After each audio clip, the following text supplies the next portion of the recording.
All right, guys, going through Exodus 21 through 24, there's a couple little brief things that stood out to me. First off, the entire section is really laid out right after the Ten Commandments, and it continues on that whole thought process of what God's ordinances and commandments are and stuff. And basically what he does is he lays out this pattern that says, if you kill your neighbor's cow, you own 2 cows. And if you if the neighbor brings his cow over to plow your yard and the cow dies, well, then it's on the neighbor, it's not on you.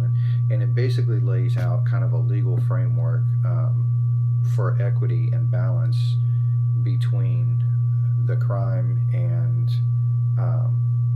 the punishment. And a lot of this is where we get our judicial system from, and a lot of our laws here in the U.S. So I think it's important there. But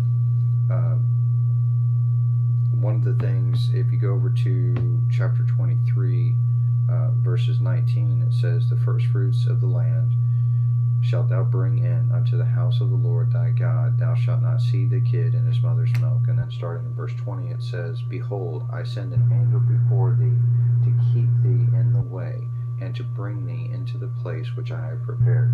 This is important. That angel there is capitalized.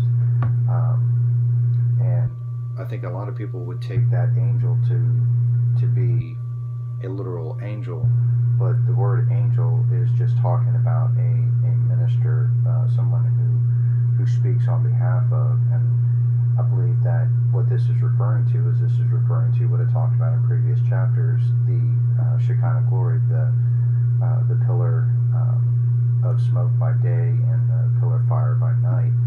And God is telling them that, I'm bringing you through the wilderness, but I'm going to give you this representative to show you the way, to show you where to go. And this is indicative of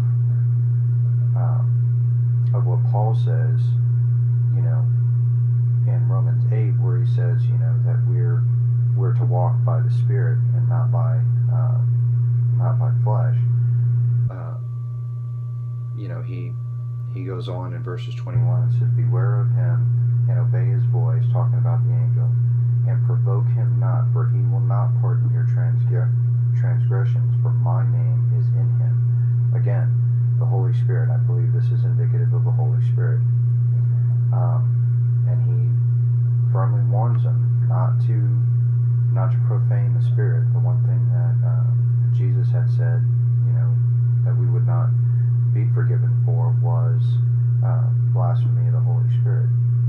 So, "And if thou shalt indeed obey his voice, and do all that I speak, I will be unto him, I will be an enemy unto thine enemies, and an adversary unto thine enemies. For my angel shall go before thee, and bring thee in unto the Amorites and the Hittites, and I will cut them off from the land."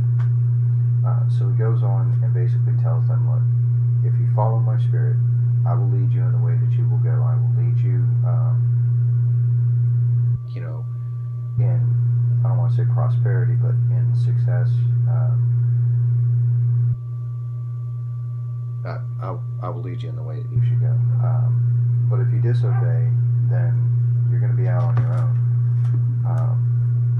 And we know that from history that this has occurred. We also know that as the Israelites began to follow, they did well, and as they began to depart,